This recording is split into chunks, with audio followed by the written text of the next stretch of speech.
Good evening, everyone. So we'll begin the session with the hot topic food trends. So it can be like grazing tables, poke bars, personal appetite, or foods like plant-based, hyper-organic, and many more. I would like each one of you to share your thoughts on this. Hi, I'm Aruna, Vijay. So what I've been seeing lately, the trend is post-COVID at least, a lot of menu curations have gone very hyper-local, People enjoy when I'm saying, I'm going to put a Lakhanpur Balle in the menu, I'm going to put a Hyderabad spot Italy in the menu. I think that excites people when you give hyper-local names and hyper-local cuisines in the menu. So I think that is really catching up, that trend is really catching up. People are appreciating what we have in India as well, those micro-cuisines and hyper-local cuisines. So that has been a big trend. And also, of course, veganism is definitely catching up. A lot of menu we have separate, counters for vegan food. Recently, at my event, post MasterChef, I had an event where I wanted to curate a menu with the team based on my nostalgia and experience at MasterChef. So all the dishes curated at the event were, inspired by the dishes that I had cooked at MasterChef. So we had counters based on what I had cooked. We had a counter called South Indian Fusion, Mediterranean, and those kind of things. So I think more menu curation is, moving towards nostalgia and personal experiences. Great. Check. You know what trends I'm seeing is, to a certain, it's being local, right? Especially, I'll give you example of a hotel at Fairmont in Jaipur. We are in the heart of Rajasthan. We are the capital. There's so much culture to it. There's so much, history to that place. So people who are coming from different places around the world within India to Rajasthan, our chefs, we try to go as local as possible. Of course, depending on where the customer is coming, all different cuisines. A wedding is a 3-night affair. You mix it around. Going organic is a big trend, right? So a lot of food which is made is, again, a lot of hotels, they're growing their own gardens, right? I know a few hotels where they even have done tie-ups with some agricultural places. They're growing their own vegetables in different places and they're buying directly from them. So I think so that's the trend which will continue, being local, going organic. And that's what's at this moment trending now. I think both of them said it very right. One said was going local in a way was the trend further, and Mr. Kapoor said that going organic is a way further. I think both of them combined is something that the new generation would be looking at, because they are really focusing on sustainability and doing, let's say, a granola bar pop-up or an avocado station or a mixed berry station, but more focused towards authenticity and health. It's something that has really picked up in the recent past, and especially after COVID, when people have really started looking at their health, their calorie intakes, their everything, like throughout the day, whatever they are having. As F&B professionals, it's very important for us to understand their needs, understand what they want exactly, and of course their dietary needs have to be complemented. And at the end of the day, everyone really looks at the taste. So it has to be done in a way where the taste palettes are really met. So if you are talking about avocado station, usually when we think about avocados, it's avocados on breads. It can be a avocado bruschetta or avocado guacamole. But here in India, we have really taken it to another level. We are making local dishes with those products like avocado puchkas or something or the other thing that really goes well. So focusing on the dishes is really important, using those health ingredients and creating a pop-up which really attracts the local the crowd. It's something that where innovation is required, and we thrive for that.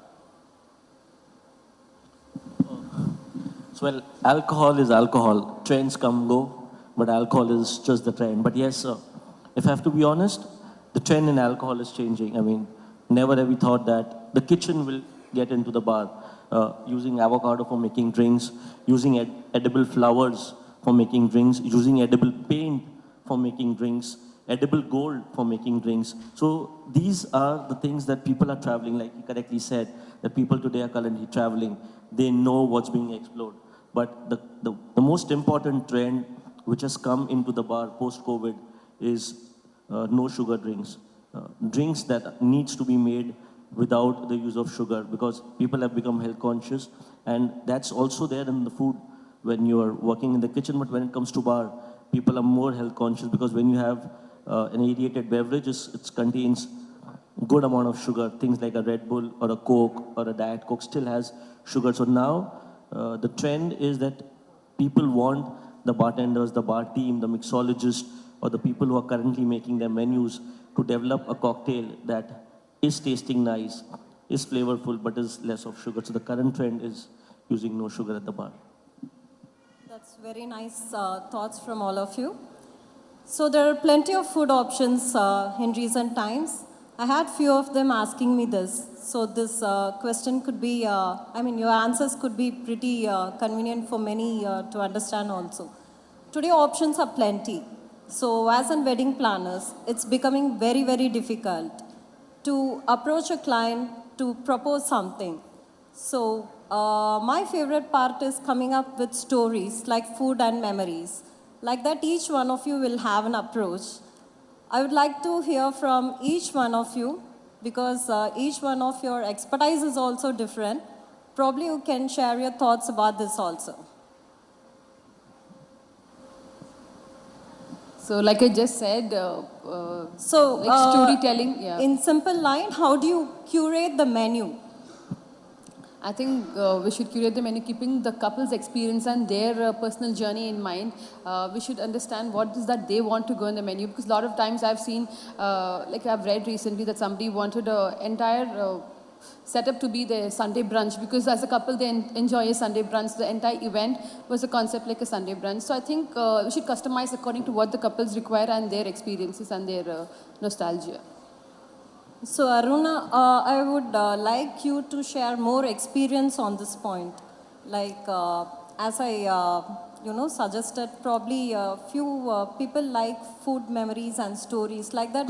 How do you pick what the client would like? So how do you interact with them to know that? That's the difficult part now people are having.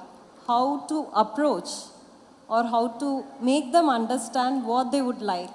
I think we just need to sit down with the client and understand.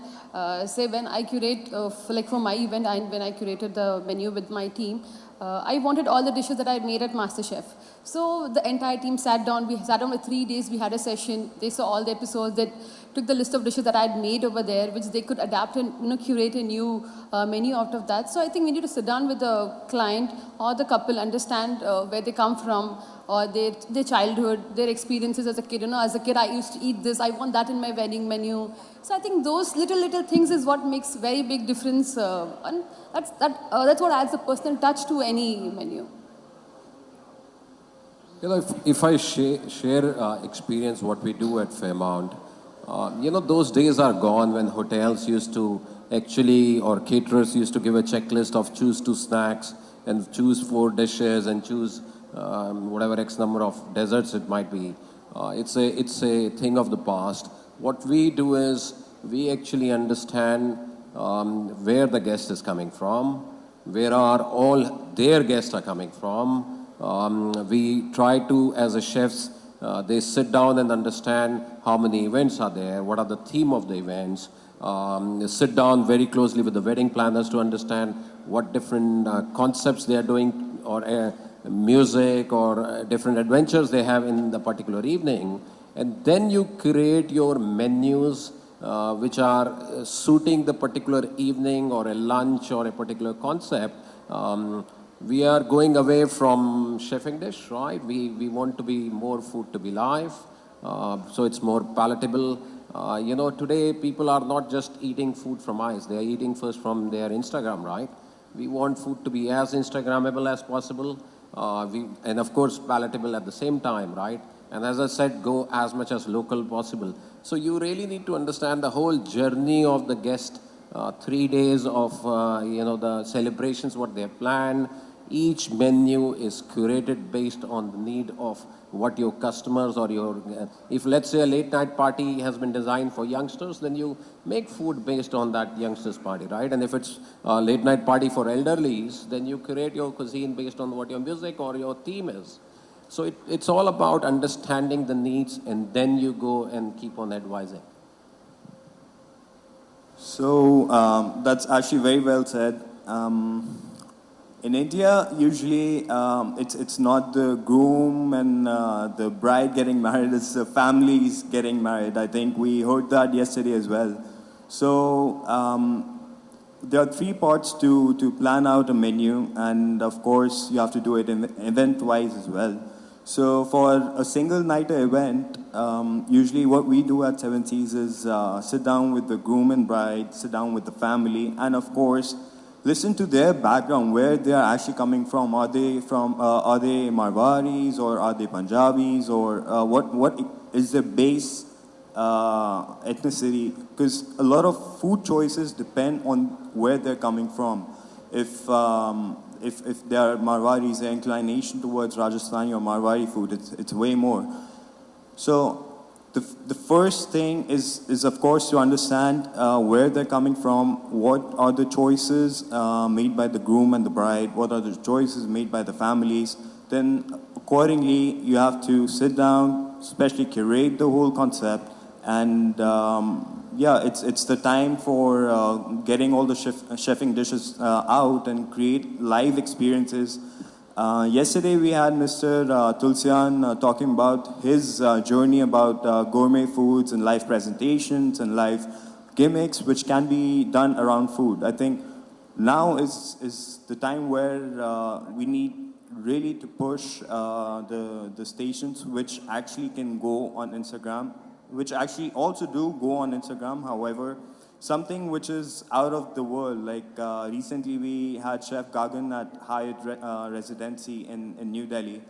The way he explained all the dishes that came out, it was a 25-course menu. So a lot of wedding planners take inspiration to curate a tasting menu, a tasting station, to curate a story around the journey of groom and bride, taking all the elements, putting it together. It's one big challenge, but it's done with a combination of different parts, with recent trends, with what's going on in the world right now, not only in India, but in world right now. You really need to thrive to make all the concepts live, and of course follow the design and the concept language of what the client wants. For us, it's just about taking it one step ahead of what all they said, right? From sitting with the planner to the family to understanding the needs of the bride, the groom. But like I said, we take it one step ahead. What we do is we invite the bride, the groom, and family to our studio. So back in Bombay, we have a studio that's been curated just for cocktail tastings. And after understanding that's a day event, keep it light and white. After understanding it's a night event, and after understanding what functions are there, we try and curate a menu. We don't share the menu with the clients. We don't share it. All we tell them is just come there with an open mind. People have come at 12 o'clock in the afternoon. And we have had, 90% of clients of weddings we've done have come down to our studio. We make them sit. We just give them a pen and paper. And we start a cocktail tasting. Because idea is that when you taste a product, you are 99% sure whether you want it, you don't want it. Whether you want it more sweet, whether you want it alcoholic, whether you want it to be smoky, whether you're feeling it a little spicy, whether you're wanting the presentation to be a little different, because they have a set thing in their mind. If we send the menu to them, they will start Googling it, they will go on Pinterest, and they will find it, and they will already have made a judgment on that cocktail, on that drink. So what we do is we don't share it. We just invite the bride, the groom, the couple, the planners. A lot of planners sitting here have come down to our studio. They come, happens to be a 30-minute session, goes on to be a 3-hour session. They want to taste every single cocktail, and we're happy doing that. But what happens is that it works in our favor, and we've had a 99% track record that people who've come down to our studio, tasted our cocktails, have closed the wedding. Finally, negotiations goes on to the commercials, but that's a different story. But the moment they like your product, it's simply sorted. It's a win-win situation for us. So this is again to you, sir. We know in recent time that international cuisines and many other is people's interest today. So how accommodative hotels are? You know, international cuisine definitely excites everybody, right? You cannot have 3 days of a heavy Indian cuisine all the time, right? So it's a good mix.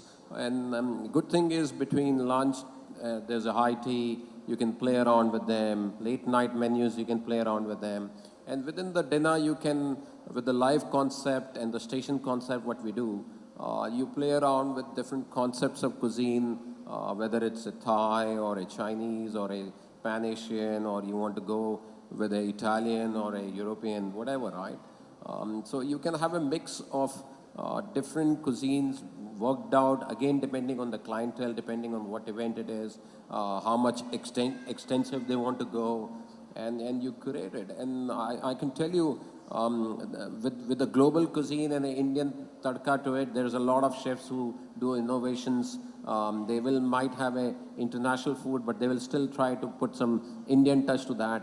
And you play around with all, depending on how customer wants to go wild with the food. Nowadays, people are very specific and they know the food very clearly. So earlier, if we have a handful of chefs, then we try to give them the other menus also, and we try to ask them to recreate it. But now, people are able to bring new chefs, and hotels are also very adaptive in encouraging to other associates. How do you see this trend? No, of course, hotels need to go more flexible, and that's what Fairmont in the country is famous for, right? Of course, most of the hotels, they don't allow outside food or outside catering companies. I feel that's changing now, so I would like to so know before more they were about not allowing, and the prime reason was that because of the safety issues, right? Because it's not that chefs are not there outside. They are, everybody who cooks is a chef, right? But it's about how much safety precautions they're taking in ensuring the food safety for the customer. So hotels have this fear. There's a buffet which is laid out, which might be mixed with hotel food and an external agency. And if somebody falls sick, the guest who is coming to attend the wedding does not know this food is from who. He will straight away blame, I came to a Fairmont or I came to a Sheraton and I had a food poisoning, right? That was the biggest fear hotel had, and they were very receptive of. What we have done is we have collaborated with our partners. There are a lot of caterers or catering companies we work together. I think so catering companies also have educated chefs. They understand food safety. Our chefs work together. So you're right, trend is changing. End of the day, we all have realized we all are doing for one purpose of not making us happy, is basically making guests happy, right? So let's do what guest needs. I was anticipating that from the horse mouth, though. So this is to you, Ms. Aruna. How do you see the South market and North market? From my personal journey there at MasterChef too, I would just say, I feel South food is very much underrepresented. Even when I went on the show, the only thing I was even asked in the auditions was, South mein idli dosa ke alawa kya khate hain? I said, आप आइए हम दिखाते हैं हम क्या खाते हैं. I think you give me the chance, I'll show you what South has to offer. So I feel South food is very underexplored. There's so much, and that कि overall सारे South जो भी आते South से सबको मद्रासी बुलाते, which how I was addressed there as well. So I think we need to change that perspective. I'm sure you guys are here in Chennai for a couple of days. You would have experienced the food over here. So there's so much that South has to offer. Every region has to offer, and there's so many micro cuisines that people don't know much about. I personally research on the micro cuisines of Tamil Nadu. That's my area of research. There's so many ingredients and items that people don't know, which is not used in the North. So I think South is very underrepresented, and I think we need some limelight now. It's high time that we get that. And I'm also very happy to say that throughout my journey at MasterChef, I curated dishes all from the South region. And even a couple of dishes, the judges were like, how do you find out such dishes also? There was a challenge when I had made parota with empty salna. And he was like, what is empty salna? I said, when you put chicken, it's called chicken salna. When you put mutton, it's mutton salna. When it's just a gravy, we call it empty salna. There's some very peculiar street foods which you're not aware about, but I think you need to try them. And I think we need a chance. South needs to get represented better.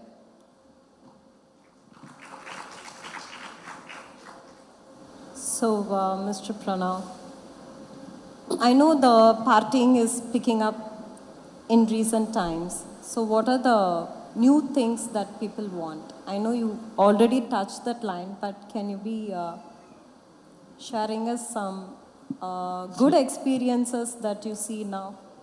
See, honestly, what every single client wants is a timely drink.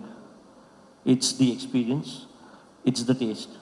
You make a whiskey soda, simple drink, a gin and tonic with a slice of cucumber. But time is what the experience matters. I mean, it's a simple, if I have to relate with food, when you say Maggie, 2 minutes. If you take 10 minutes to Maggie, the Maggie is over. So same is with drinks. So what we as a company and we as a team try to tell all our planners is that don't compromise on the team at the bar. For example, if I can ask all three of them, how much does a person eat? Not more than 250 grams? That's the max. 300 grams is what a person eats. How much does a person drink? At least 1 liter. 4 drinks, you will see 30 to 50 chefs standing behind each counters trying to deliver an experience. You will see 5 bartenders managing the same amount of crowd. And they expect those bar team 5, 6, 10 to deliver as much as they can. But the guest is wanting more. So today's guest, even if you're serving a nice dish, a cocktail, a straight up, he wants the experience, and experience comes with time. You go to the bar, you speak to the bartender first, he gets your drink. The second is when you walk up to the bar, the bartender knows, and if he sees you coming, and before you go and talk to him, if your drink is ready and is served, that is the experience. So today at the bar, people are wanting experience. You really don't matter what are you serving, but what matters is the time the bartender takes with a nice smile, the eye contact. So when I'm talking to you and I see Divya waiting for a cocktail, just say, give me a minute, I'll give you a cocktail. So while I'm talking to you, the other cocktail is being made and you give it out. So it's the experience that matters. Doesn't matter you serve a classic tequila shot or a Jaeger bomb or anything, like I said, a basic whiskey, ice and water. But how do you serve it with a smile, and in a fraction of a second if the drink is going out, your guest is happy. That's what matters at the bar. That is important. Also, Pranav, do you think that people are ready to spend at parties for mixologists, and probably they think a bit and negotiate a lot of food while they budget F&B? So you know what? If you take the panel, if you take the whole PNL, from top to bottom, we might be at the bottom. Bar team को इतना पैसा देने का है. The moment it is done, उस bar team को उठा के ना सबसे ऊपर डाल देंगे कि ये रणवीर सिंह से ज़्यादा अच्छा performance देंगे. But for that, you need to spend. You throw peanuts, you get monkeys. But you need a mixologist. He comes with an experience. If you want him to give you cocktails, you need to give him equipments. You need to give him material. People are willing to spend. But you need the right person to sell that as well. So there are planners who we very closely work with.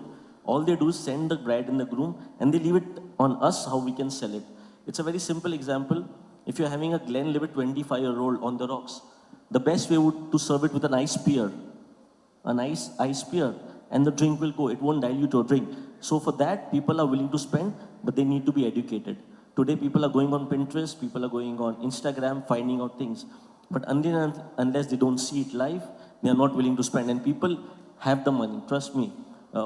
You go 50 years back, you come now. 50 साल पहले दादा, nana, what they should do? Khana pina ho gaya, shadi hit hai. They won't remember anything. They will remember how your food was served, what alcohol was being served. They won't really matter if a couple of flowers are not done. But they will get they will lose it if the bar is delayed by 10 minutes. So it's all about that experience. People are willing to spend, people are willing to give you the size you want of the bar. The alcohol, they ask us, what do you think is the brand that you should select? So after understanding where they are doing the event, what is the profile of the people coming in, what are the guests coming in, then we suggest them the list of alcohol, and they have the money. Because end of the day, beautiful hotel, good, great decor, great music, but end of the day, what matters is food and beverage. जो खा के गया, जो P के गया, वो याद रखेगा. Everything else is secondary. So yes, people are willing to spend, but you need the right people and the right way to put it across, and the ball is in your court then. So this is to you, Ms. Aruna. Can you express few things about food portioning? Now, plated food is in trend. Or fancy foods, we can call it. So at times people, like to have them as an live counters, and sometimes people wanted it as an small portion presentation. Which one you think is more picking up? I think the small portion presentation is definitely picking up, because when I go to a wedding, I got the mindset कि मुझे सब dishes try करनी है. I want to try what is there in that counter. I want to try what is there in that counter. So I think the small portions make sense, because then that's when you have that appetite to try all the stations and everything that the event has to offer. All of you can once again share your thoughts. How people are experimental today, like whichever region they belong to. How experimental they are. Like we already touched the points on North and South. Maybe we can extend that to like international cuisines and any other also. How experimental people are today. With alcohol, they are. You give them, you make them try anything. If it's tasting good, if it's tasting nice, it looks nice, people will expect. With alcohol, definitely a yes. And I'm sure it goes with food as well. I think the more people travel, the more people experience new restaurants, they develop a taste. So if you go, let's say, 10 years back in time, when sushi used to be a part of salads in Indian wedding. So people never used to, really enjoy it. They used to just have it and just spit it out on the side. So the more people travel, the more people see and get familiar to the dish, the more willing they are to experiment. Right now, it's food industry is doing wonders with the different cuisines, different dishes that are coming out. We are, earlier it used to be like we are way behind the F&B concepts or the restaurant concepts around the world. Now, a lot of, Indian chefs, Indians have really stepped up with their innovation, with their openness, with their palates. So now people are really willing to experiment with their food, with their drinks, with everything that can be around, with their experience and overall experience. I think people have started realizing that a lot of different events should have all the aspects to it, be it visual, be it taste, be it audio, be it anything. Even the smell. A lot of events have started scenting the whole place before starting. So the whole idea is to create an experience, and if the experience is there to match their expectations, be it food, be it drinks, everyone is willing to go the extra mile, try the extra mile. So we are actually very glad that we don't really want to say north or south. Whole India is traveling, and they are willing to try out everything which is available out there. I mean, of course, the dietary preferences are always there: vegetarian, non-vegetarian, veganism, or pescatarian. So everyone has their own choices, and everyone wants to really try out new things apart from their comfort food. If I can add there, we have to understand the generations which are coming to our wedding. Exactly. There are 3 generations, right? There are the kids, and there are the couples which are getting married, and they got the old folks, right? And yeah, people are very experimental and they know what they want, right? So they will try to curate a menu for different events based on what their, which should suit all three customers who are coming in, right? So you will see a section of food which is the young generation wants. They want the pastas, they want the pizzas or whatever the food they want, but they will still have a comfort food of the dal makhnis and the comfort food what they want. So I think some menus, and that's where our chefs and we also come in place. We share with them new innovations what are coming in. If it's a NRI client who is coming to India, it's important to showcase the cuisines of India, because when they're in US or UK and different places, they might be getting Indian cuisine there, but they don't really get the authenticity of the hospitality what we serve.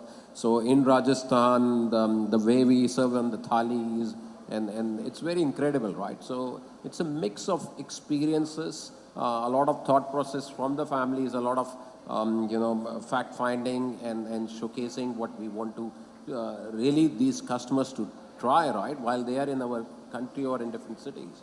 So people are very experimental on getting the cuisine, and like we said, people are traveling a lot, right? So every wedding, they have gone to different weddings of their friends. They want to showcase something better, something different. They want food to be talk of the of the party. So people are very experimental nowadays. Very true. People started traveling a lot, and they understand the authenticity of the food, and they are very particular what they like, and they are also able to express what they want.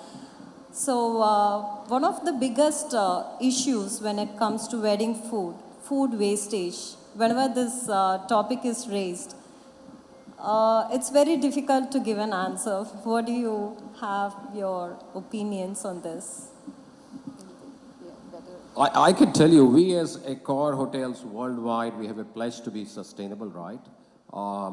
Whenever my sales team or I'm sitting with a guest, I always educate the couples and the guests, right? You need to come and see at 3 in the morning our garbage rooms, and you will realize you have a celebration happening at one side and how much food get wasted. And that's where with our philosophy change, we educate people to go as much as life possible, right? Go back to your home cuisine, right, or home cooking. Mom takes out from the fridge food what she wants to cook for a particular family members. She cooks, and rest of the food goes back to the fridge, right, and used in dinner or supper. The same concept we are bringing into the weddings, right? We have fridges. We do you live cooking. You eat till 5 in the morning, does not matter. But whatever does not get used goes back to the fridge, and it can be used for different places, right? But you're not dumping it into the your garbage bins. We have just installed at Fairmont a system of measuring our food waste. It is a artificial intelligence system by the name of Orbix. It's our global commitment. So what this machine does it, every time from a buffet or a whatever food meal period finishes, whatever the food is left in the pans, you have to take in front of the machine. The machine automatically takes a picture of that food, and then you have to throw the food in that garbage bin which is lying on top of the machine. And under the machine there's a weighing scale. So machine will give you a trend in a month or two that what all food has been wasted in your hotel. So as a chef, it's all about analyzing your wastages. And you know, in my particular lunch, I had 500 people. They were from the city, or they were vegetarian or non-vegetarian. What we are, wasting more. So I think so. It's all about controlling your portions, right, and cooking live. And it's all about education and bringing them to basics. So I would like to add on that, because we at Seven Seas, we really believe food wastage or any other wastage, be it beverages, be it anything, it really affects the community. Because if you're talking about a lot of hotel chains or a lot of standalones doing initiatives, a lot of the times it's greenwashing, because it's part of the CSR, it becomes a part of their report. So there's actually a concept in hotels which I think the government has made it mandatory, especially the Delhi government, wherein you take the food waste. All hotels have food waste. There's no second thoughts about it. everywhere, even if you measure, if you don't measure, there's always certain wastage in the hotels. So where they actually take the food and they put in a machine which actually converts the organic waste into either electricity or gas or anything. So into something which can provide you power. So one machine which UK-based startup actually came up with, it's called the Flexi Buster. It used to be in my college, EHL, École Hôtelière de Lausanne. So wherein they used to put all the organic waste, in every kitchen there was a section wherein they used to put all the organic waste, and that used to convert into energy, and that you could actually monitor on the screens, where they wanted to go net zero on their electricity consumption. So there are multiple ways wherein you can invest, you can research, and dive a little deeper into how you can give back to your community, to your people, to your peers, and all really depends on who is driving that force. What I'd like to add something is that not my cup of tea, but we work with a lot of hotels and caterers in Bombay, and there are certain NGOs who are connected or contacted or informed a day prior that there's a wedding happening, and the team is there in the night with the proper facilities and equipment so that the food is carried. There are refrigerated vans which are waiting outside the venue after the wedding is over. Even if it's the atta which is made for naan or roti, they are packed and given it to those NGOs, the food is refrigerated then and there at the venue, taken, next day checked on certain parameters, and then it's being given out to the underprivileged kids. So that's what is happening in Bombay, which a couple of my friends who own catering companies are doing it. So that's something which adds. Fortunately, alcohol, there is no wastage, so I'm happy. Thank you. We are at the end of this session. Thank you, and so.